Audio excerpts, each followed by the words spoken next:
En mars dernier, Netflix dévoilait dans son catalogue un nouveau documentaire, de rockstar à tueur, le cas Cantat. Ce récit poignant revient sur l'affaire Bertrand Cantat, auteur du meurtre de Marie Trintignant, sa compagne, en 2003.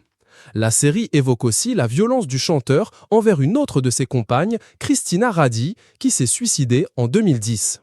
Face aux témoignages accablants, le parquet de Bordeaux a décidé de rouvrir le 24 juillet une enquête préliminaire pour violence volontaire par conjoint afin d'évaluer si Bertrand Cantat pourrait être tenu pour partiellement responsable de sa mort. Ce jeudi 24 juillet, le procureur de la République de Bordeaux, Renaud Dodel, a annoncé la réouverture de l'enquête autour du suicide Christina Radi, l'ex-compagne de Bertrand Cantat, morte en 2010.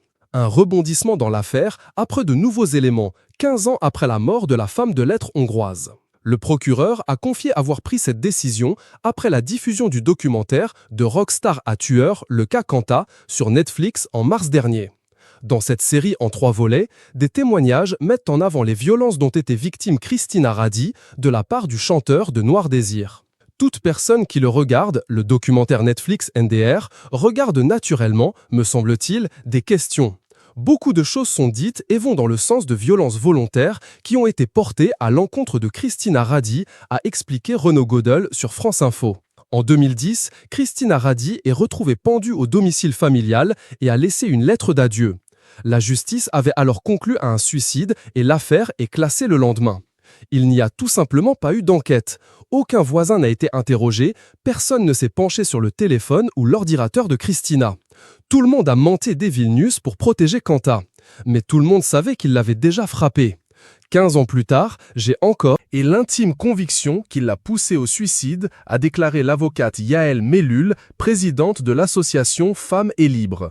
L'écrivaine Eva Almassi, amie de Christina Radi, a de son côté raconté à Paris Match une anecdote troublante. 15 jours avant son décès, j'avais longuement parlé avec elle au téléphone, elle était chez une amie espagnole avec Milo. Elle allait bien. Elle avait commencé à prendre des antidépresseurs. Je ne crois pas du tout à la thèse d'un suicide forcé. Sa grande peur, c'était surtout que Bertrand lui-même ne se suicide. Il était constamment en colère contre lui-même, contre la société, contre tout, a-t-elle d'abord expliqué. Puis, l'auteur s'est remémoré le récit glaçant de Tsila, la mère de Christina, sur un dîner qui avait mal tourné. Bertrand s'était énervé, avait pris un couteau et s'était tailladé les veines devant tout le monde, a-t-elle assuré. La femme de lettres hongroise s'était alors réfugiée avec leurs enfants chez un voisin.